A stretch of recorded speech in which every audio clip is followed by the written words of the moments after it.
Have you ever wondered why some windows in Vermont are portrait-style windows, but they're angled diagonally so that the long edge of the window is parallel to the roof? These windows are found almost exclusively in Vermont, hence their moniker, Vermont window. Raised dormer windows, which can leave a room very cold, are unusual in Vermont, where retaining warmth in winter is paramount. When a house is expanded on or built, there is often very little wall space in which to put a window, so the solution is to rotate the window until its long edge is parallel to the nearby roof line. This way, not only is the window area and any incoming light maximized, but building or buying a custom window is avoided. All of that aside, Vermont windows is not what the locals refer to them as. Instead, we use the term witch window, and will jokingly tell out-of-state visitors that witches can't fly their brooms sideways. The visitors will nod and laugh and then go purchase a gallon of local maple syrup without a second thought about the weird little architecture design. Too bad we locals can't forget about them. See, the windows weren't made to keep witches out, they were made to keep witches in. My sister Jane was a witch, and our parents used one to trap her inside. She couldn't escape through the window, but she could have enough sunlight and fresh air to keep her from going completely insane. I remember how Jane's pretty raven hair, such a striking contrast to the blonde hair of the rest of our family, would hang in greasy clumps when she would be locked in her room for days on end. Our parents would let her out occasionally to use the outhouse or to eat, but she wasn't allowed to speak or look anyone in the eye. It was an accident that caused her to be branded as a witch.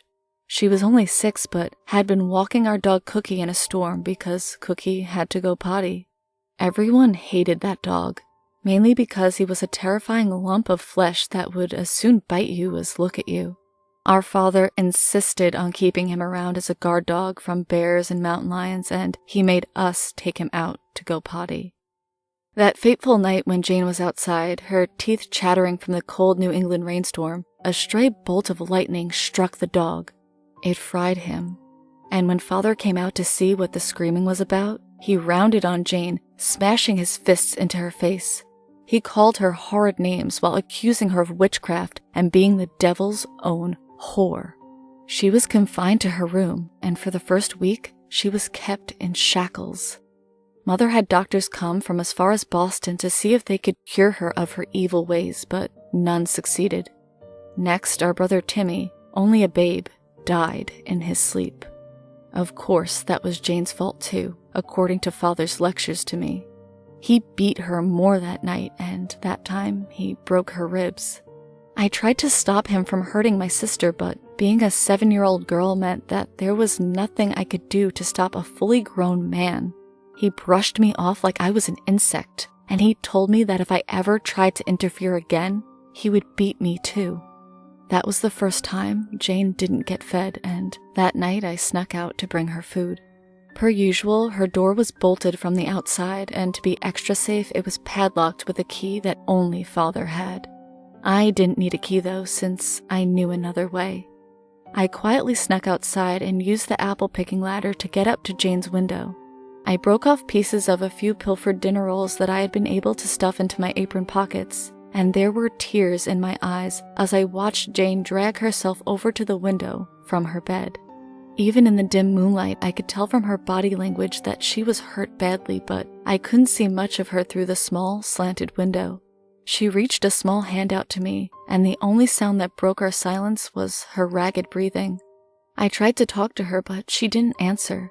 Her hand just kept coming out again and again until the bread was gone. That was how the next few years passed. I turned 10, then 12, then 15.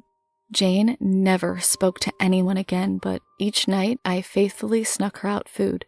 I had noticed long ago that the hand coming out of the window never got bigger, and I knew that years ago Father had unchained Jane's door and gotten rid of everything in the room, but I kept doing it because it was the only way that I could get my beloved little sister to eat.